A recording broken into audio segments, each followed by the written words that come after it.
60%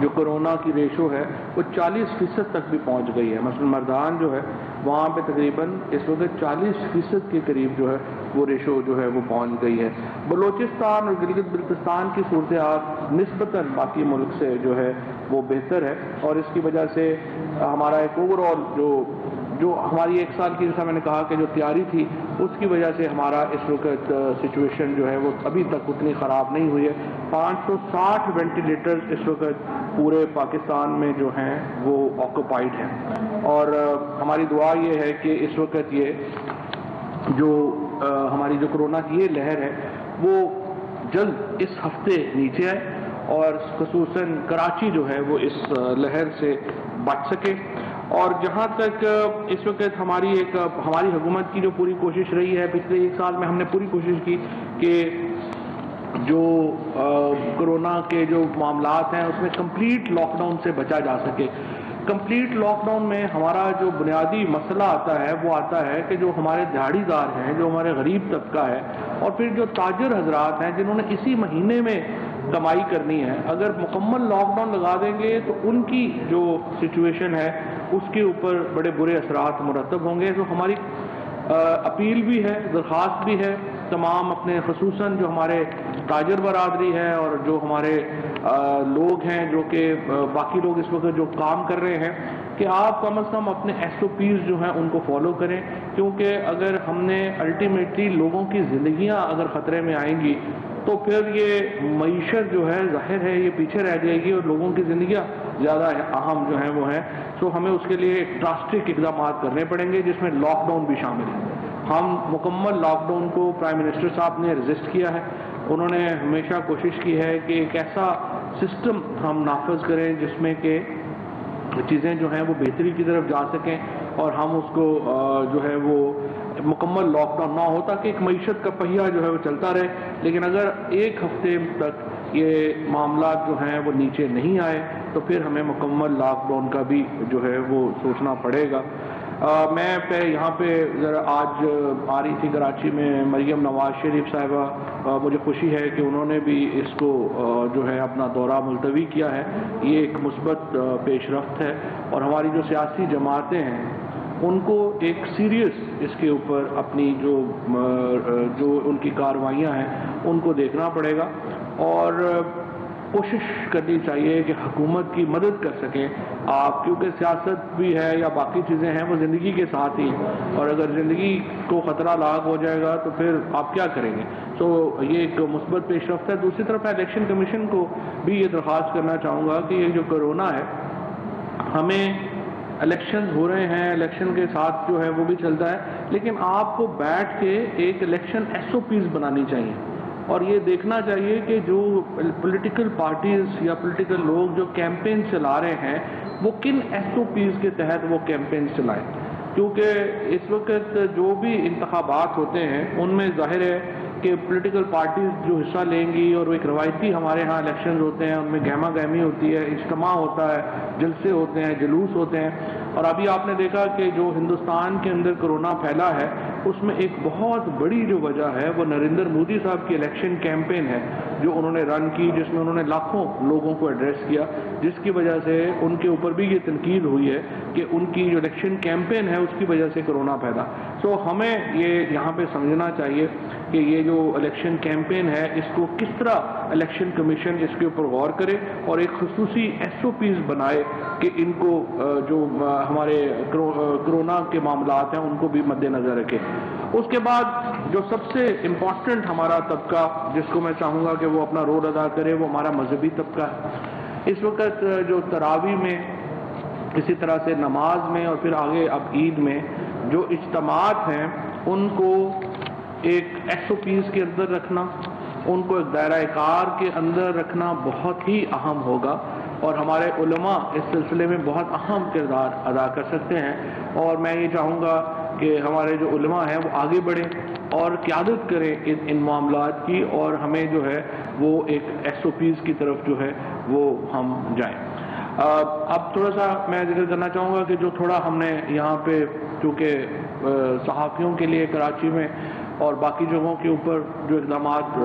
میں لینے کا ارادہ رکھتا ہوں وزیر اعظم صاحب کی ہدایت کے مطابق، پہلی بات تو یہ ہے کہ میں نے تمام پریس کلبز جو ہیں ان سے ہم نے رابطہ کیا ہے. ہمارے جو پی آئی او ہیں وہ اس وقت ان سے رابطے میں ہیں، اور ہم یہ سب چاہتے ہیں کہ جو بھی پروفیشنل صحافی ہیں جو ایک مخصوص مدت سے صحافت کر رہے ہیں، جن کی عمر صحافت میں گزری ہے، ہم ان کو وزیر اعظم صاحب کا جو ہاؤسنگ پروگرام ہے ہم اس میں ان کو شامل کریں، اور ہم کم از کم یہ انشور کر سکیں کہ ان تمام صحافیوں کو اپنا ذاتی مکان جو ہے وہ حکومت جو ہے وہ لے کے دے سکے. اس نظام کے تحت جو ہم نے وزیر اعظم صاحب کا جو کنسٹرکشن پیکج ہے ہاؤسنگ کا، اس کے تحت جو ہم نے وضع کیا ہے. اس کے ساتھ ساتھ آپ کو معلوم ہے کہ پوری خیبر پختونخوا کی جو پاپولیشن ہے اس کو صحت کارڈ جو ہے وہ مل چکے ہیں، اب اسلام آباد میں آ رہے ہیں. اور انفارچونیٹلی سندھ حکومت نے ہمارے ساتھ صحت کارڈ کے اوپر اپنا حصہ نہیں ڈالا، جس کی وجہ سے سندھ میں صحت کارڈ جو ہے وہ شروع نہیں ہوا. میں چیف منسٹر صاحب سے کہنا چاہوں گا کہ اپنا جو فیصلہ ہے اس کے اوپر نظر ثانی کریں، اور ہم سندھ میں بھی یہی پروگرام جو ہے صحت کارڈ کا یہ لانا چاہتے ہیں. باقی جو پنجاب میں خیبر پختونخوا میں اس پروگرام کے اوپر عمل درآمد ہو رہا ہے، اور ہم صحافیوں کو ایک خصوصی پیکج کے تحت صحت کارڈ میں لا رہے ہیں، جہاں پہ وہ 10 لاکھ روپے تک کا جو علاج ہے وہ مفت حاصل کر سکیں گے اپنے لیے اور اپنے خاندان کے لیے. اور ہم سندھ کے عوام کو بھی یہی سہولت جو ہے وہ لانا چاہتے ہیں، اور ہم چاہتے ہیں کہ جو چیف منسٹر صاحب ہیں وہ اس معاملے کے اوپر غور کریں اور ہمارا جو ہے وہ ہاتھ بٹائیں. اس کے علاوہ ہم نے جو تمام جو پرنٹ میڈیا کا اور جو الیکٹرانک میڈیا کا ایڈورٹیزمنٹ کے ایشوز تھے ان کو ریزالو کرنے کی طرف ہم بڑھ رہے ہیں. اور اس کے بعد اب زیادہ تر جگہوں کے اوپر جو ہمارے کارکن صحافیوں کی تنخواہیں ہیں ان کا مسئلہ نہیں ہونا چاہیے، اور پی بی اے کے ساتھ بھی اور اے پی این ایس کے ساتھ بھی میں نے یہ معاملہ اٹھایا ہے کہ اب یہ جو آپ کی تنخواہوں کا ایشوز ہیں یہ اس کو ریزالو کرنا ضروری ہے، اور اس کو آپ ریزالو کریں. اور جہاں پہ نہیں ریزالو ہوگا وہاں پہ بھی ہم مالکان کی بھی اور کارکن صحافیوں کی بھی مدد کریں گے کہ وہ اس مسئلے کو اوپر جو ہے وہ آگے بڑھ سکیں. کیونکہ ہمارے ہاں جس قسم کی اس وقت ہم نے دیکھا ہے کہ سچویشن ہوئی ہے، اس میں جو ہماری تنخواہ دار طبقہ ہے اس کے اوپر دباؤ آیا ہے، اور اس دباؤ کو کم ہم کرنے کے لیے پوری کوشش کر رہے ہیں. ابھی بھی آپ دیکھیے کہ جو رمضان پیکج ہے، رمضان کے اوپر حالانکہ بہت خیال تھا کہ رمضان آئے گا تو مہنگائی کی نئی لہر آئے گی، لیکن اللہ کا شکر ہے کہ رمضان کے بعد جو قیمتوں میں جو کل محکمہ شماریات نے اپنا جو اناؤنس کیا ہے اس وقت مہنگائی کی ریشو، تو اس میں کمی آئی ہے، بجائے بڑھنے کے اس میں کمی آئی ہے. تو کافی طویل عرصے کے بعد ہم دیکھ رہے ہیں کہ ایک استحکام نظر آ رہا ہے پاکستان کی معیشت میں، اور اس معیشت کے استحکام کو رواں دواں رکھنے کے لیے ضروری ہے کہ ہم ایک چیپ پالیٹکس میں نہ پڑیں. چھوٹے ایشوز جو ہیں وہ ہوتے ہیں ان میں ہم نہ پڑیں. فار ایگزامپل جس طریقے سے ہم نے دیکھا کہ یہ جو کالعدم جو تحریک تھی لبیک، اس کے اوپر ہم نے معاملے کو جس طریقے سے سلجھایا، اس کے نتیجے میں ایک طرف سیاسی استحکام واپس آیا ہے، دوسری طرف لوگوں کی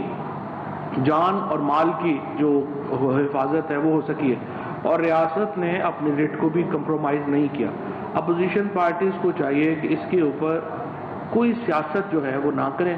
اور پاکستان کے استحکام کے لیے سنجیدگی سے اس معاملے کے اوپر آگے بڑھیں. اور ہم اس وقت سیاست میں کوئی بہت تلخی جو ہے وہ پاکستان کے مفاد میں نہیں ہے، ہم سیاست میں تلخیوں کو کم کرنا چاہتے ہیں.